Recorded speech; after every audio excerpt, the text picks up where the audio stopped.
wanna dance, sipping something on the weekend, cherry on top of a good time. I just wanna dance, sipping sunsets on the ceiling, it's electric all night. こんにちは。久しぶりのアトリエでの撮影で、ちょっと緊張しています。7月からフィンランド行ってきて、そして帰ってから1ヶ月間は彼と住んでる家の方でずっと編集してて、でその間にフロリダも行ってその編集もして、やっと日常に戻ってこれたという感じです。なので今週は久しぶりに日常 Vlog リビングアローンダイアリーズをお届けしていきたいかなと思います。今週から日常 Vlog に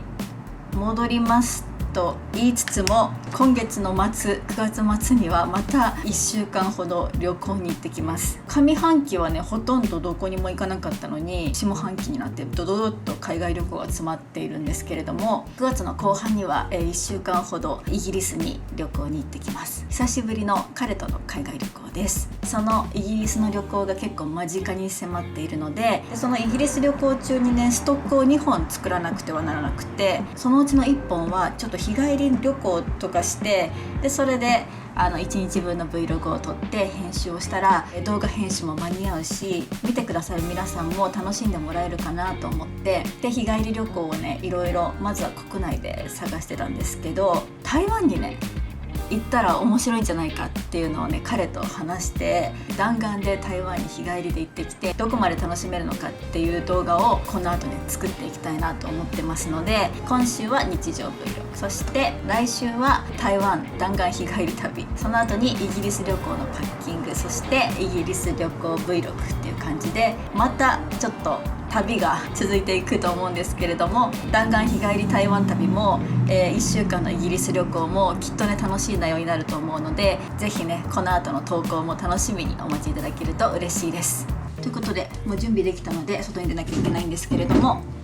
今日のコーディネートはこちら、フィンランド旅行で買ったデンマークのブランドサムソーのタンクトップを着て、その上に、同じやつのカーディガンを羽織っていきたいなと思います。で下は、ヤヌークの黒デニム、そこに持っていくのがヒンクヌンクのバケットバッグです。これはね先週受注が終わったバッグなんですけれども、本当にこれが使いやすすぎて、ちょっとしたお出かけはね最近こればっかり使ってます。それでは行ってきます。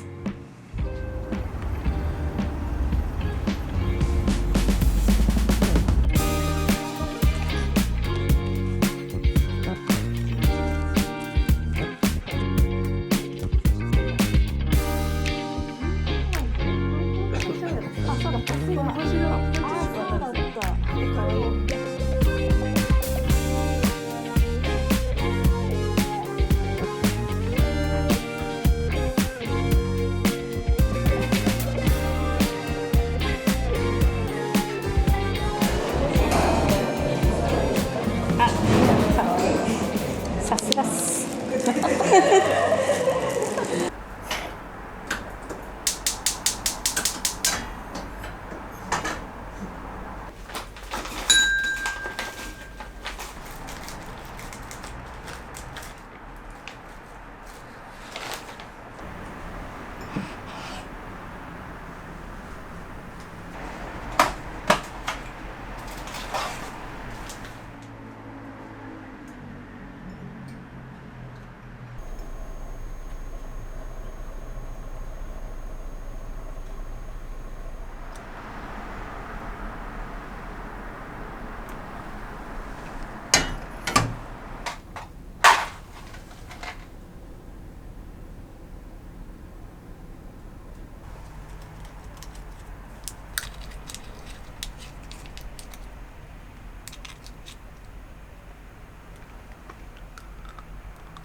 こんばんは。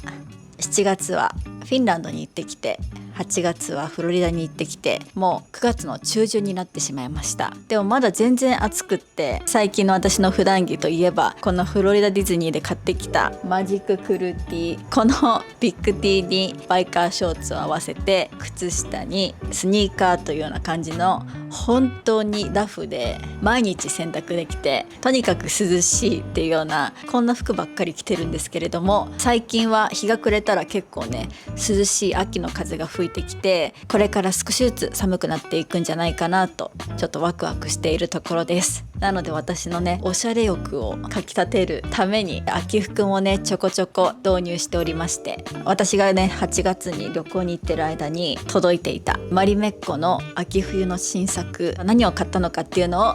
皆さんにご紹介していきたいと思います。でも今年のね秋冬はですね、去年に比べてオーダーした枚数がね少ないですね。3枚。まずはこちら、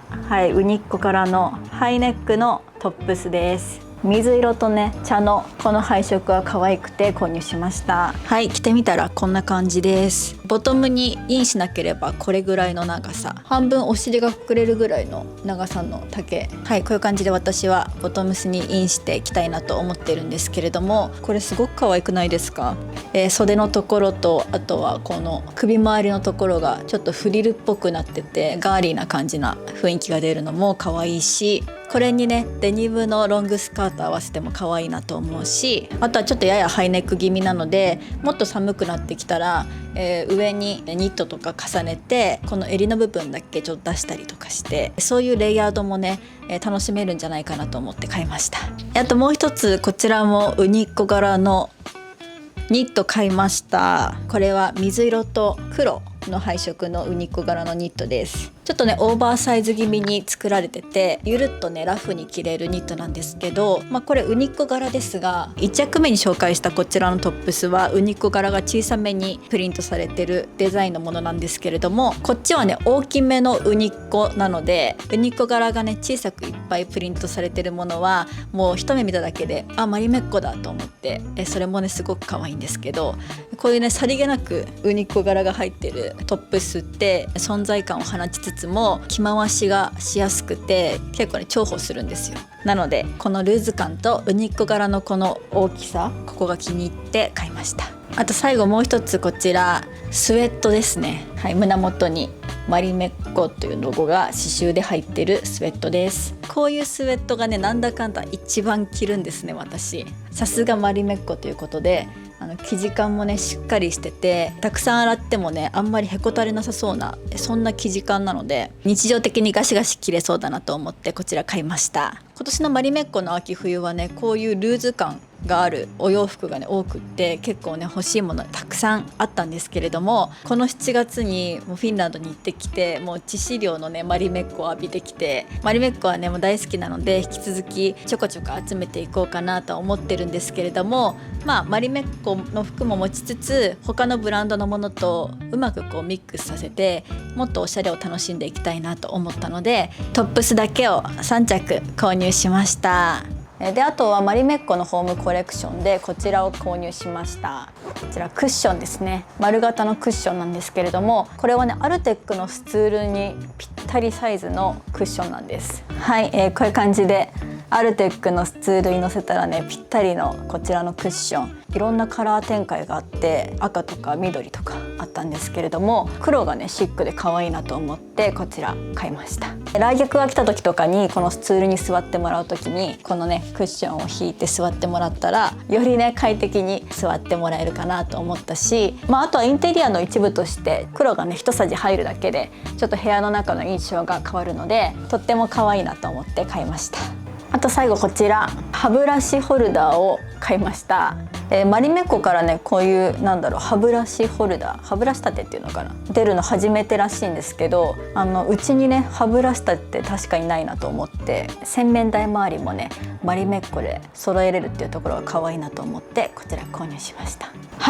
そういう感じでマリメッコの秋冬、私が何を買ったのかっていうもののシェアは以上です。いつも私がねこうやって秋冬とか春夏シーズンごとにマリメッコで買ったものをご紹介すするたびに皆さんがマリメッコに行ってくれて同じものを買ってくれたりするのがねすごく嬉しくて、私のね好きをねシェアして皆さんのね好きもたくさん増えるといいなと思って、今年の秋冬もご紹介させていただきました。またね、可愛いものを見つけたら皆さんにシェアできればなと思ってます。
Since the start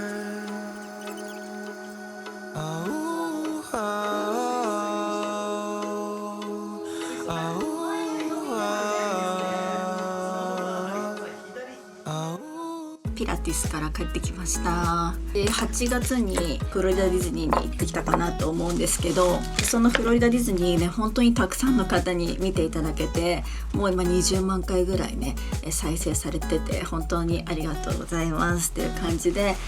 お友達ののんちゃんと本当に一生の思い出をね作ってきたんですけど、コメント欄でね購入品紹介をしてほしいって書いてくださった方がいて、そのね買ってきたもの全部をねちょっと紹介するというよりかは、もう9月に入ってもうあと3ヶ月で12月、そう私の大好きなクリスマスがやってくるということで、クリスマスのオーナメントだけここで皆さんにご紹介したいなと思って動画回してみました。今回ねオーナメントを6個買ったんですけど、その一つ一つをしっかり見せていきたいなと思っています。まずこちら、これはねピクサーの短編アニメーションルクソージュニアに登場するボールなんですけど、ピクサー作品全体のシンボルとねされてるボールです。金色の丸いオーナメントに星と、あとはこの青の線、これがねラメが入っててキラキラしててめちゃくちゃ可愛いオーナメントです。結構大きいです。あとはピクサーで言ったらこちら、これもめちゃくちゃ可愛いインサイドヘッド2のオーナメントですね。もう私は本当にインサイドヘッドが大好きなんですね。ピクサー映画でトップ3に入るぐらい好きなんですけど、そのインサイドヘッドの劇中の中で喜びとか感情たちがいる司令部、その司令部のオーナメントなんです。でインサイドヘッド2なので、喜びとか悲しみとか初期面に加えて恥ずかしとかダリーとか、そのインサイドヘッド2の仲間たちがこの窓からこちらを覗いています。でこの下のところ、ここがね感情のボールがぐるっと一周入っててめちゃくちゃ可愛い。で裏面にはインサイドヘッド2って書いてあります。可愛すぎ最高。あとはこちらマイエレメントのオーナメントも買いました。マイエレメントっていうピクサー映画ご存知の方いらっしゃいますか？結構最近のピクサー映画なんですけれども、マイエレメントっていう映画のこれは名シーンですね。名シーンのオーナメントです。ドームの中に入ってるエンバーというね火のエレメントの主人公の女の子、この子がねどんな環境でも花を咲かせるビビステリアという花を見てみたいってこの水のエレメントのウェイドに言うんですよ。でもそのビビステリアが咲いてるのは水の中に沈んだ博物館みたいなところで、火のエレメントだから水の中に入っていけないと、消えちゃうからどうしようってなった時に、なんて言うんだろう、このねシャボン玉みたいなのにエンバーを入れて、このウェイドが水の中をねこう進んで連れてってくれるっていうね、作品の中でなんか一番肝となるようなすごくエモいシーンなんですけど、それが再現されたオーナメントです。すっごい可愛い、作りも細かい。ちょっとオタクトークをちょっとかましちゃったんですけど、こういう本当に作品の一番肝となるエモいシーンみたいなのをオーナメントにしてくれてるのが本当に素晴らしいなと思って買いました。このねマイエレメントっていうピクサー映画ねすごく面白いし、結構感動して最後ね泣いちゃったりするぐらいとってもいい映画だから、ぜひ見てみてください。あとはこちらウォルト・ディズニー・ワールドのオーナメント買いました。ミッキー型のガラスのオーナメントの中に4つのパークですね。これはハリウッドスタジオ、エプコット、マジックキングダム、アニマルキングダムといった感じで4つのパークのフィギュアが中に入ってるオーナメントです。右のところにねこういう感じでディズニーのマークだったりとか花火とかのね絵柄が入ってるんですけど、今回私とのんちゃんのね最高の思い出のオーナメントを持って帰ろうっていうことで、のんちゃんと一緒にこことここに文字入れてもらいました。この真ん中のところにミクって入れてもらって、この耳のところに2025って入れてもらいました。ただこのオーナメントを買うだけじゃなくて、何年に行ったよっていうのとか自分の名前を入れることで、毎年リースにオーナメントを飾るときに2025年にフロリダディズニー行ったなみたいな感じで毎年思い出に浸れるので、これ書いてもらって本当に良かったです。私たちの一生に一度の思い出がここに刻まれています。あとはこちらめっちゃ可愛い白雪姫のグランピーのアップルパイのオーナメントです。他のオーナメントとはねちょっと作りが違ってて、このねグランピーとかフェルトだったりとかレースでアップルパイのひだみたいなのが表現されてあって、裏はちょっとねメタルっぽい感じで、このケーキのカップそれがくっついてるんですけど、その裏にスノーホワイトって書いてあってすごく可愛いです。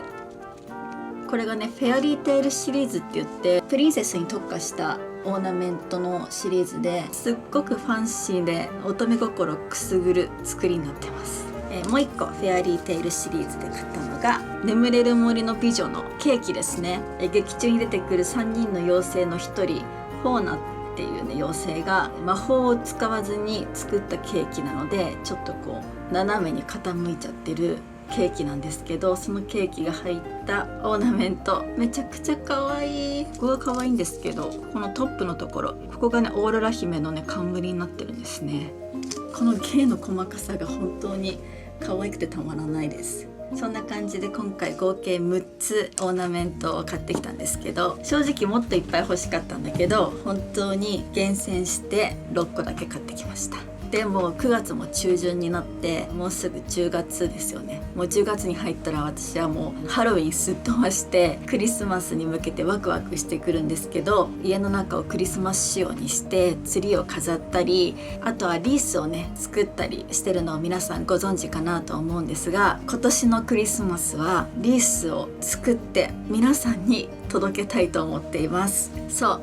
自分だけじゃなくて見てくださってる皆さん、数量限られちゃうんですけど、ヒンクヌンク初のハンドメイドシリーズっていうのかな、私が作って欲しい方に届ける、そんな特別なリースを作りたいと思っています。このリースの構想は去年から始まってていろいろ考えてたんですけど、最初はねキットをね作って販売して皆さんと一緒に12月に向けてリースを作っていくっていうのを考えていたんですが、そこからいろいろ考えて挑戦として私が作ったものを欲しいと思ってる方に届けてみたいっていう風にちょっと考えが変わっていったんですね。でそれがフィンランドに行く前に意思がね8割ぐらい固まって、でそれでそのための準備を進めていて、でそれでフィンランドに行った時に最終日らへんでものづくりをしたいっていうところに着地したと思うんですけど、その時に行く前に準備しておいたリース作りっていうのがこう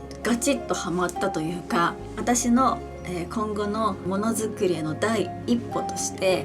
今回のリース作り挑戦してみたいって心の底から思ったんですよ。なので作れる数は限られちゃうんですけど、私が一つ一つリースを飾り付けてほしいなと思ってる方の手に届けたいなと思っています。でフィンランドに行ってきた後にそのリースどういうリースにしようかなと思って組み立てたので、結構ねフィンランドの思い出が全部詰まったリースになっています。10月に入ってから私はリース作りを黙々と進めていくと思うんですけど、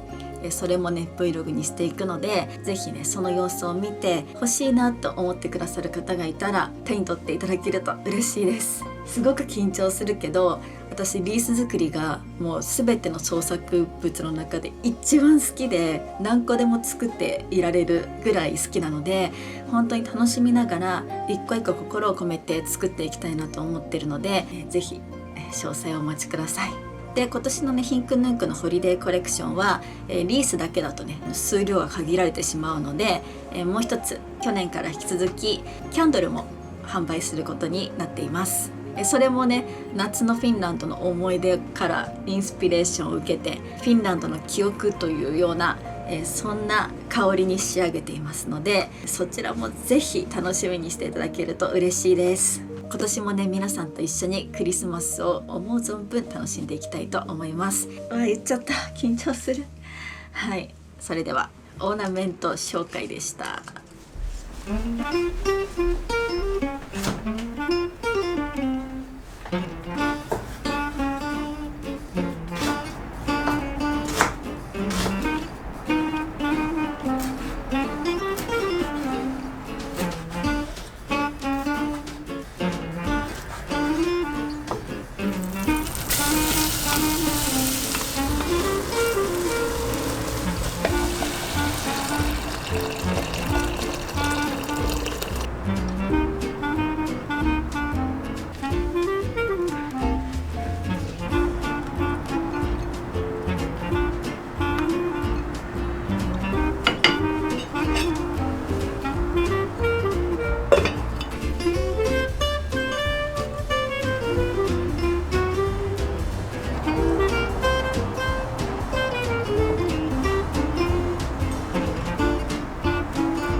フィンランドっぽくなる。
いきます始まりました、最近トヨラジオ第41回どうぞよろしくお願いいたします。このラジオは私がこのお家にアトリエを持って、そして私たち夫婦が半別居生活になったということで、私たち夫婦の今をお届けするそういうラジオになっています。前回40回が2ヶ月前ぐらいにスペシャルゲストでクララさんをお迎えしてキャリアチェンジについて考えるというね、はい毎回なんか節目でねゲストをお呼びしてるんですけど、それ以来そんな経ったそうで、あなたはもうそれよりもっと前に39回撮ってるから、もう最近というラジオとしては3ヶ月ぶりぐらいなんじゃない？でもタイトルチェンジやね。最近どころじゃないよ。本当だよね、久しぶりだねラジオぐらいな感じで、今週からまた新たに41回そして50回を目指してやっていきたいと思います、はい、どうぞよろしくお願いします。お願いします。もう50回のねスペシャルゲストもオファーしてますので、ぜひ皆さん楽しみにお待ちください。はい、ということで、今日はですねラジオをお菓子食べながらやっていきたいなと思うんですけど、今日はこちらふ菓子を食べながらラジオを撮っていきたいと思います。実はですねこのふ菓子水の製菓のふ菓子なんですけど、はい、私の、小学校の頃の大親友のふ菓子なんです水さんのね、はい、水さんっていうね親友のふ菓子屋さんです。はい、ちょっとふ菓子をね紹介してふ菓子の美味しさをあなたに伝えていきたいと思います。いや、まあ確かに噂というか、ずっとふ菓子言ってたのは覚えてる。私なんなら水さんの結婚式にも一緒に出席させてもらってる身なので水さんは自体はこの動画 YouTube 始めて初めて出した名前だと思うんだよね。そう、皆さんは水さん誰だろうって感じなんだけど私たちはね水さんに会ったことあるし、俺もだってカイジ成り立てとかに会ってるからあれが2015年そう10年前にはもう会ってますね。親友だよって言って紹介して、で一緒にね結婚式も行ってだね。そうでも私は子供の時水さんともずっと遊んでて、で水の製菓水さん家の横に工場があったから、水さん家遊びに行くと出来たてのふ菓子が食べれるのだから子供の頃の私のお菓子といえばふ菓子だったのね。そうだからふ菓子を久しぶりに食べていきたいと思います。嬉しい。はい、どうぞ。はい、これね説明していこう。まずは、あ、これ PR じゃないのであはい、プロモーションじゃないです。幼馴染のよしみとしてこちらね、ぜひ皆さんに美味しいふ菓子を知ってもらいたいと思って紹介したいと思います。じゃあ食べてみよはい。う。わ、なんかちょっと変わってるわ、あの時と。嘘。パッケージの感じとか。あ、久しぶり。あ、懐かしい香り。この外側のこのカリカリのとこが美味しいんだよ。確かになんかね、染み込んでるっていうよりはコーティングされてる感じ。懐かしい。うまっ。うん。美味しいよね。これね、パシュっていううん。食感美味しいでしょ。うまい。でこの一番端のさ、この一番黒糖がコーティングされてるところがね、うん。ここが最後になんかくちゃくちゃして美味しいわけ、うん。変わってないわ。このパッケージとかは変わってるけど、味はなんか上品やね。なんか俺が知ってるふ菓子はもっとね、この黒糖がね、べちゃってわかるついてる、でもこれは薄くパリパリパリパリみたいな。そうなの。マジ水さんちのふ菓子はほんと美味しい。この今食べてるやつは水の製菓オリジナルブレンドの黒糖を使用したふ菓子です。パクパク食べれるよね。確かに、めっちゃ軽いね、あとこっちのパッケージは中身が同じなんだけど、まあちょっとお子様向け。ちょっと大きくない？そうそうそう、駄菓子屋とかスーパーで売ってたりするやつだし。であとこれは食べたことないんだけど、全粒粉 100% 使ったふ菓子だって。香りが香ばしいらしい。あ、本当だ、香りが違うかも。美味しい、あと香りがいいね、確かに。ということでふ菓子をね、たくさんの子供に知ってもらいたいっていうことで、水さんは今頑張って活動してるらしくて、だからこういうさお子さん向けのやつも可愛くしたりとか、あと絵本作ったりとかしてて、なんかやっぱり親友としてさ、こうやってふ菓子食べて育ってきたから私は応援したいと思って、今回ちょっとここで食べさせてもらいました。あなたの甘いもの好きはここから始まってるわけですね。そうですそうですありがとう、水さん送ってくれて。なんかこのギフト用ボックスは多分オンラインで買えると思うので、概要欄にリンク貼っとくので気になる方買ってみてください。我々もさ、たまに和菓子とか取り上げるけどさ、こういうちゃんと地方のお菓子がね、なんか残り続けてってくれたりとかさ、その代々食べていく習慣が残るって、マジ大事だと思うよ。そうふ菓子って確かに俺らも大人になったらさ、食べる機会ってどんどん減ってってたし、子供の時はさ、なんだかんだおばあちゃんがさ持ってたりとか、駄菓子屋にねあったりとかね、っていう習慣があったけど、確かに今の子供はさ、例えばおじいちゃんおばあちゃんと住んでなかったりするとさ、食べる機会減ってたりするだろうからね。そうそう、これは食べてみてほしい、本当に美味しいから。はい、これ食べながらラジオ始めていきたいと思います。先週購入品紹介でフィンランドの、フィンランドの思い出話とか、その1ヶ月間何やってたみたいな話をしたと思うんだけど、そのコメント欄を見た時に、先生はその一人旅の時はどこに行ったんですかみたいな、ネパールに行ったんですかみたいなコメントがあったのねネパールね。そうもうちょっと深掘りして聞きたいみたいなのがあって、結論から言うと、ネパールには行ってます。そうね。そう、まずね、どっか一人で旅行に行こうと思い立って、どこがいいかなって思ってたんだけど、いつぐらい？7月の中旬とか。あれいつかな。結構暑かったのは覚えてる。ちょっと待ってね。やっぱうまいわこれ。うまい。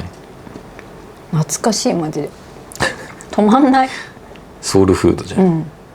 7月20日ぐらいですね。あ、後半に行ったんだね。後半に行ってますね。俺今写真見返して思い出したわ。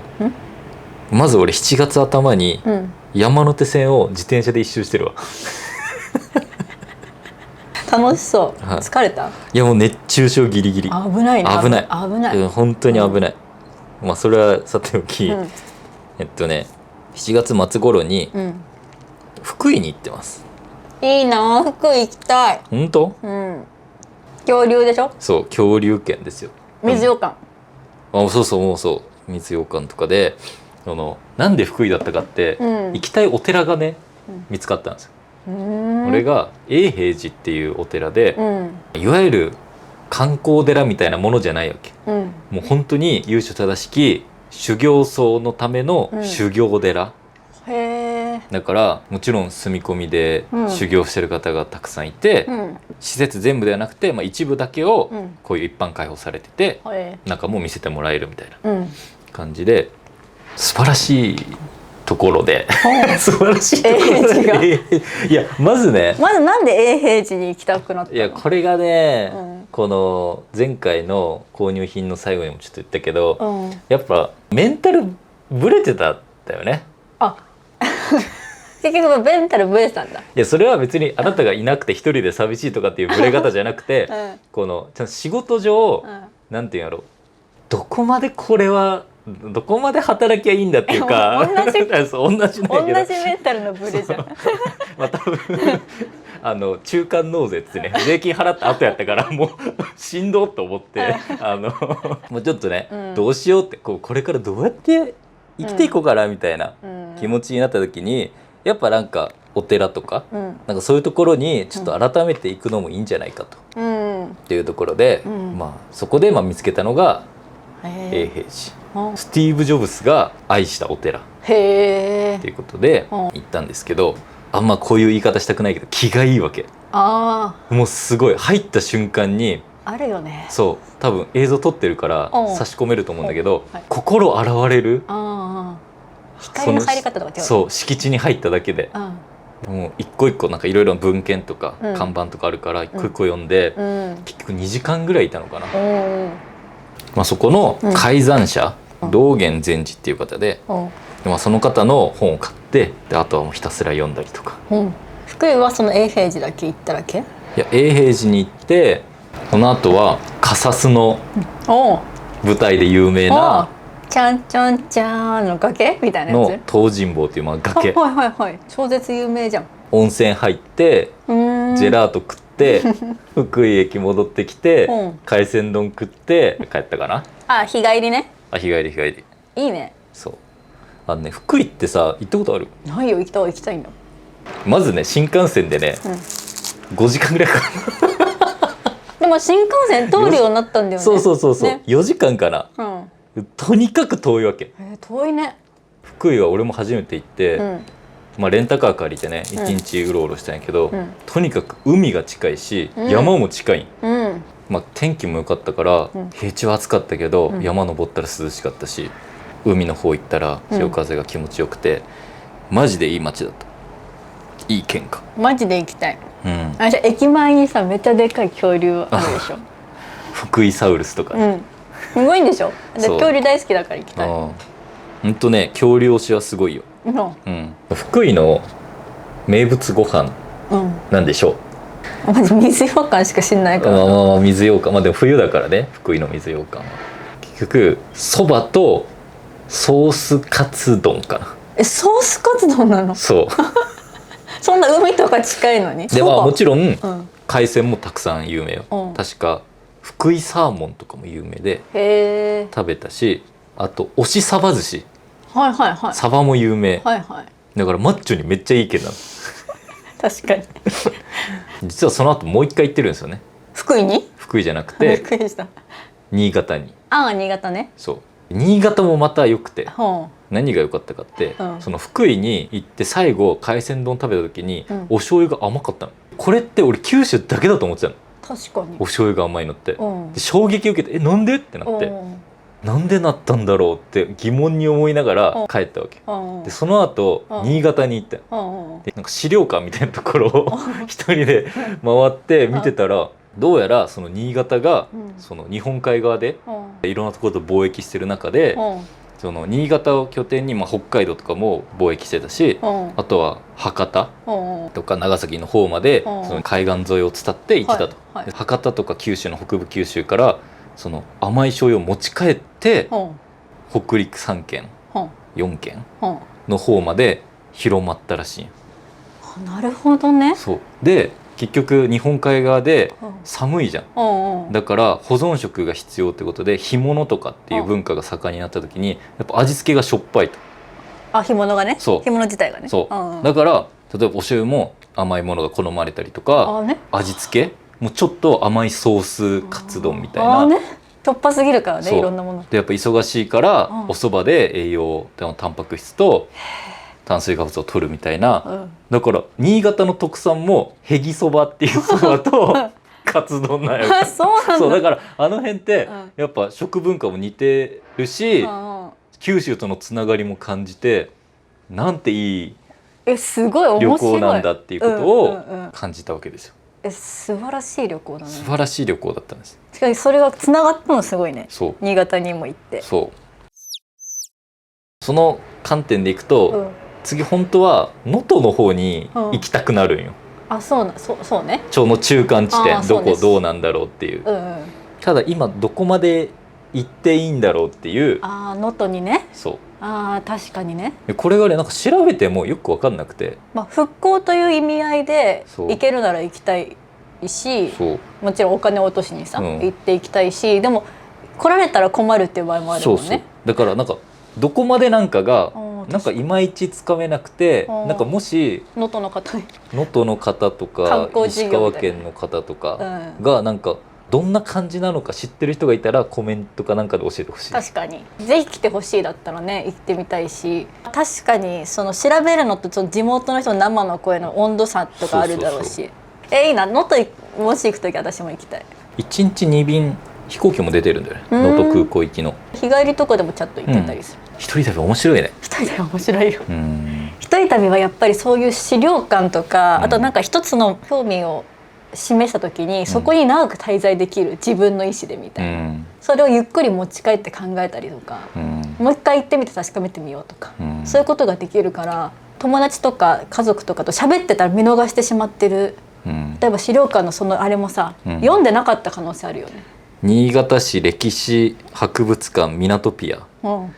れマジね、もし新潟に行く機会がある人はもうぜひ行ってほしい。めっちゃ面白い。このなんか新潟の歴史が学べるんだよね。ボタンを押したらアニメーション始まって、なんかいろいろなんか聞けるみたいなやつ、クオリティ高すぎて面白い。だしなんか話の展開がめっちゃ面白い。でこれ作った人天才やなって思うぐらい俺はもう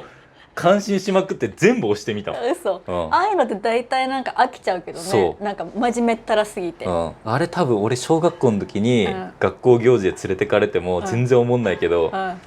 今になって見るとめっちゃ面白い。そうなんか新潟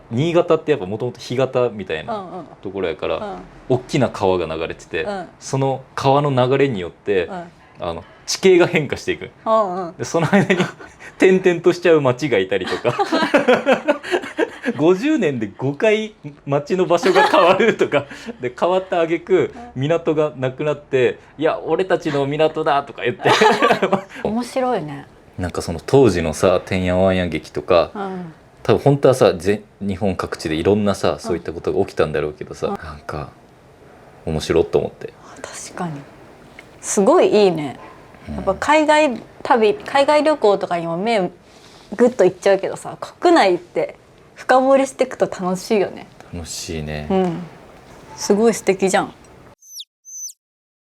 そうもう一個ねあったの。一緒に筋トレしてたコメントの人いたでしょ。俺もう見失っちゃってどこに行っちゃったか分かんなくなっちゃった。そう、私もなんかね見失っちゃったんだけど、パッと上がってきたやつがあって、今週の動画に、多分僕は今95キロだけど停滞してますって感じのコメントだったと思うよ。ベンチプレスね。そうで、先生はどうですかみたいな。俺の話ばっかり。いいよいいよいいよ。今はっていうかちょうどパーソナルに通い始めて、半年の時点で、90キロが3発。それ以上はまだやったことないよね。そうなんだ。そう、90キロ4発上げれると100キロ一発上がるっていう計算ができる。でその後、毎回マックス挑戦はしないから、今僕は6010発上げて、70707010発ずつで、6010発。そんなの1回で、っていうのを上げれるようになったら、ちょっとずつ重さを上げていく。今ワンチャン90キロ4発上げれるかも。嘘。じゃあ一緒にベンチプレスやってた人と同じぐらいまで立ってきたね。すごい。前だって10キロぐらい差はなかった。でも多分ね、俺の方が体重重いんじゃないかな。そういうことね。で前回のコメントで痩せましたね。この辺が全然違いましたね。先生はプーさんからクマさんになりました。それ引っかかったマジで。でもなんかやっぱ違うらしいね、見た感じで。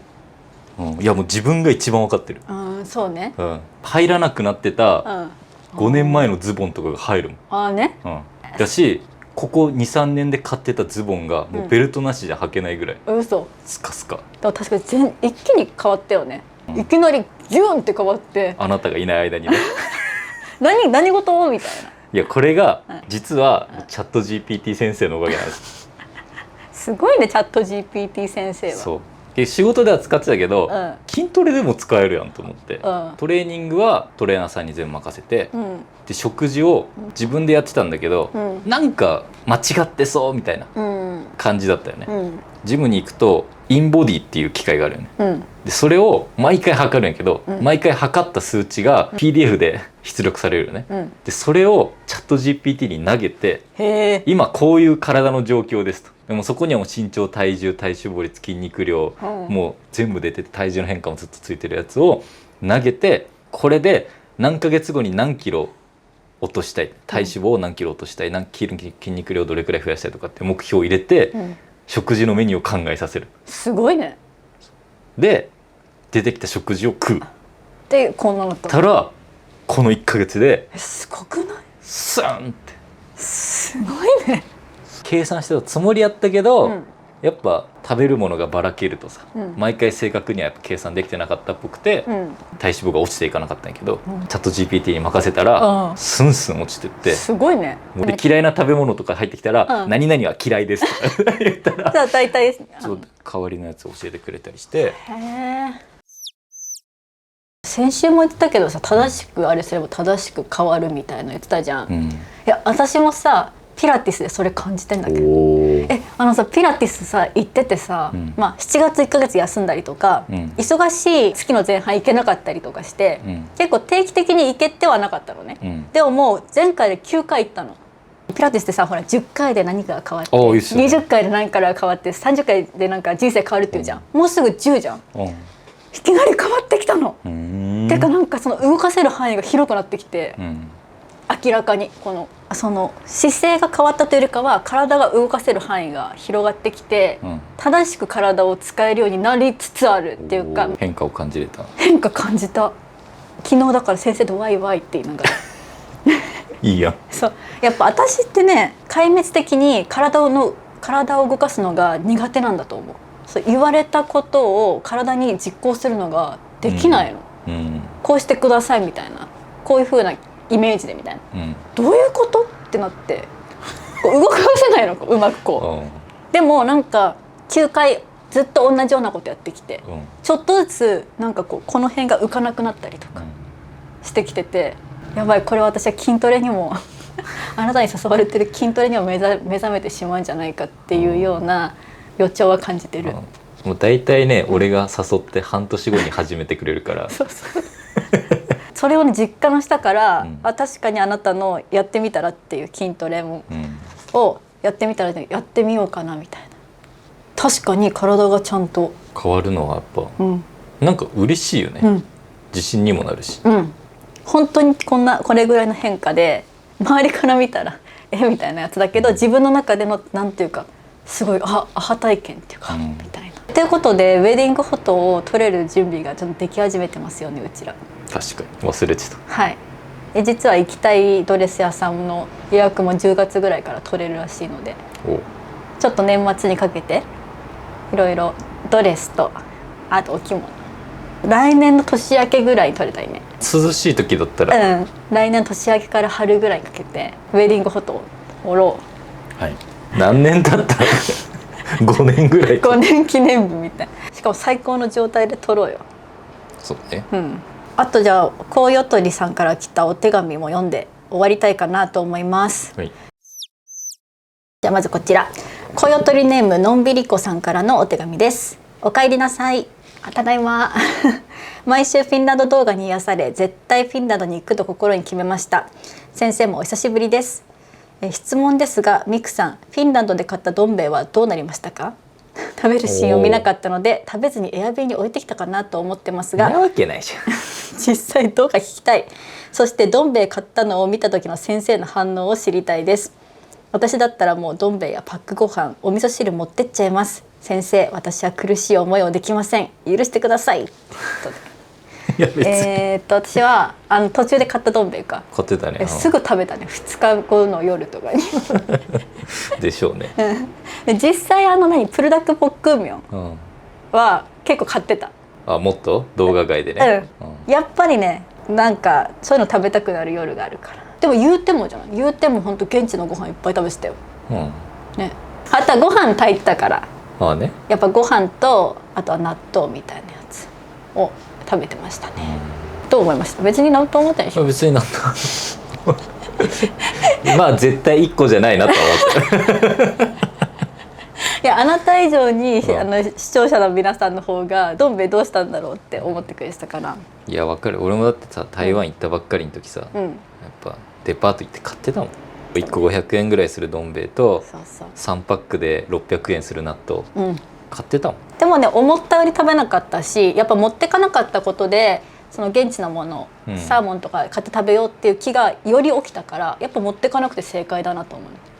あっちで買ったのはちょっと高くついたけど、でも持ってかなかったからこそいろんなもの食べれたかなと思ってます。もう一つ、コウヨトリネームウキウキですさんからのお手紙です。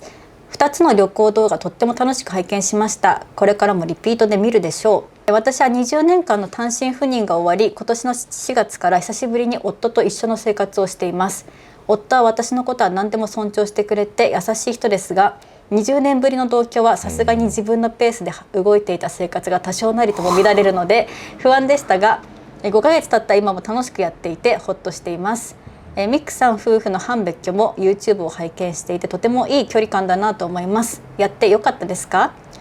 私もこれから先退職後とか半別居生活もいいなと感じています。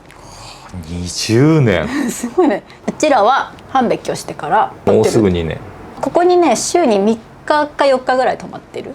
かな。そうね。週末は一緒の家に帰ってるけど、どう？めっちゃいいよね。あんまりいいって言い過ぎるのもどうなのか分かんないけど確かに、まあ、今のスタイル的にはいいと思う。生活スタイル的にはね、そう、やっぱどっちもやっぱ家で仕事するし、私は特にこの生活を切り取るのが仕事みたいなもんだから、どうしても巻き込んじゃうしね。そうね、なんていうんやろうね、まあオンオフつけれる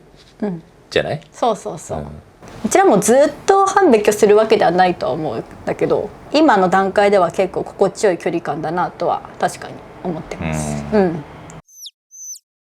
じゃあもう一つ、コウヨトリネーム雪だるまさんからのお手紙です。ミクさん先生こんばんは。いつも楽しく動画を拝見しております。4月にフィンランドにいて偶然ファッサーニの前でミクさんにお会いしてお声掛けさせていただきありがとうございました。確かにあの時は覚えてる覚えてる。アイスクリーム屋さんを勧めました。ミックさん先生に聞きたいことがあります。ズバリ欲しい能力は何ですか？この能力というのはファンタジー的な能力ではなく運動神経とか現実の能力で知りたいです。私はコミュ力、人を巻き込む力がある人と協力して相談して一緒に何かを作る能力がめちゃくちゃ乏しくて、コミュ力がある人がすごく羨ましいです。自分自身の個人の能力が劣っていてもコミュ力があると割といろんなことがうまくいくと思います。ミクさん先生の欲しい能力をぜひ教えてくださると嬉しいです。海外でさ、あなたに声かけてる時点でさ、コミュ力高いの確かに結構なんかすれ違ってすぐだったもん。ミクさんですか。大体さすれ違って気づかれたかなと思って少し様子見て声かけてくれることが多かったんだけど、もうこのぐらいでミクさんですかって来たから多分コミュ力高いと思いますしかも話してる時になんかその会話が止まっちゃって無になるとかもなかったし、全然コミュ力あると思います確かに。あるなんか能力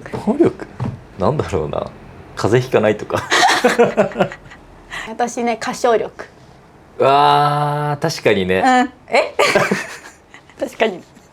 歌唱力欲しい。確かにカラオケに行ってさ、ちょっと私歌下手だから歌わないっていうしらけるじゃん、確かに歌唱力欲しい欲しいよね歌唱力。でもねこの雪だるまさんはコミュ力あるから安心してくださいでも話しかけてもらって本当に嬉しかったので本当にありがとうございました。そうじゃん、この Vlog 終わったらうちらはすぐに台湾に行って、その後イギリスに行ってみたいな、また旅がねパパッと続いて、確かにで次日常に戻ってくるの多分10月とかになるかなと思うんだけど。確かにでしょ、10月中また1ヶ月空くじゃんそうそう、もう10月に入ったらもうほぼクリスマスみたいなもんだそうですね。そうで本編でも話したんだけど、今回ヒンクヌンク初の手作りリースを作っていこうと思ってるので、ぜひそれをね動画にもすると思うので、ぜひ皆さん楽しみにお待ちいただければなと思います。私のものづくり第一歩みたいな、挑戦をしていきたいと思います。楽しみだね、旅行ね。去年ぶりでは一緒に旅行行くの。そっか、冬のオーロラ旅ぶりだよ。そんな一緒行ってないか。そうだよ。なんかね、俺もね、もうなんか去年もう海外いいわって思ってたんやけど今ちょうどねお腹空いてきた海外行きたいなみたいなね、その Vlog もすぐ上がると思うので、ぜひ皆さん楽しみにしてください、はい、それでは今週の最近土曜ラジオは以上です。引き続き最近土曜ラジオでは皆さんからの質問相談を随時募集してますので、コメント欄に声を取りネームをつけてコメントしていただけると嬉しいです。また次の動画でお会いしましょう。ミクでした。